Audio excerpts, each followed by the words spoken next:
আমি বাঁচতে চাই। আমি আমার 3টা সন্তানের জন্য বাঁচতে চাই। আমি বাঁচতে চাই। আমার 5টা বোনের জন্য আমি বাঁচতে চাই।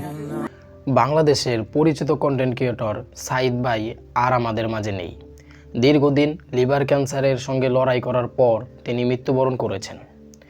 এই খবর ছড়িয়ে পড়ার পর থেকেই সোশ্যাল মিডিয়া জুড়ে নেমে এসেছে শোকের ছায়া। অনেক মানুষ এখন একটি কথাই বলছে, হয়তো মানুষটাকে আমরা ঠিকভাবে বুঝতে পারিনি। কিশোরগঞ্জের এই কন্টেন্ট ক্রিয়েটর অনেক দিন ধরেই লিভার ক্যান্সারে আক্রান্ত ছিলেন। চিকিৎসার জন্য তিনি মানুষের কাছে সাহায্য চেয়েছিলেন। তিনি বারবার বলেছিলেন বাঁচতে চান, সুস্থ হতে চান। কিন্তু দুঃখজনক হলেও সত্য, সেই সময় অনেকেই তার কষ্টকে গুরুত্ব দেয়নি। কেউ কেউ তাকে নিয়ে ট্রল করেছে, আবার অনেকে ভুয়া বলেও মন্তব্য করেছে। আবু সাইদ একটা বাটপার, হ্যাঁ রইছে জন্ডিস, হ্যাঁ ক্যান্সারের নাম লইছে, হ্যাঁ জন্ডিসে চোখ হলুদ হয়ে ফুলে গেছে গা, হ্যাঁ ক্যান্সারের নাম দিয়ে সারা দেশের মানুষ থেকে টেহা লুটছে। আবু সাইদ যে এখন কইতাছে মানে আমার টেহা তোলা তো হইয়া গেছে, এখন আরো টেহা লাগবো।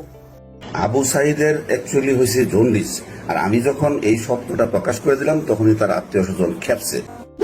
তবে সময়ের সাথে সাথে তার শারীরিক অবস্থার অবনতি হতে থাকে। চিকিৎসার জন্য দেশের বাইরেও নিয়ে যাওয়া হয়। শেষ পর্যন্ত সেই লড়াই থেমে গেছে। একটা মানুষ যখন অসুস্থ হয়ে সাহায্য চায়, তখন তাকে নিয়ে হাসাহাসি নয়, বরং পাশে দাঁড়ানো দরকার। কারণ আমরা কখনো জানি না মানুষটা ভিতরে ভিতরে কত কষ্ট করছে। সাঈদ ভাইয়ের মৃত্যু অনেকের জন্য একটা শিক্ষা হয়ে থাকবে। সোশ্যাল মিডিয়ায় কাউকে ছোট করা খুব সহজ, কিন্তু একজন অসুস্থ মানুষের কষ্ট বোঝা অনেক কঠিন। আল্লাহ সাঈদ ভাইকে ক্ষমা করুক এবং জান্নাতুল ফেরদৌস নসিব করুক। তার পরিবার ও কাছের মানুষের এই সুখ সহ্য করার শক্তি দান করুক। ধন্যবাদ সবাইকে। আল্লাহ হাফেজ।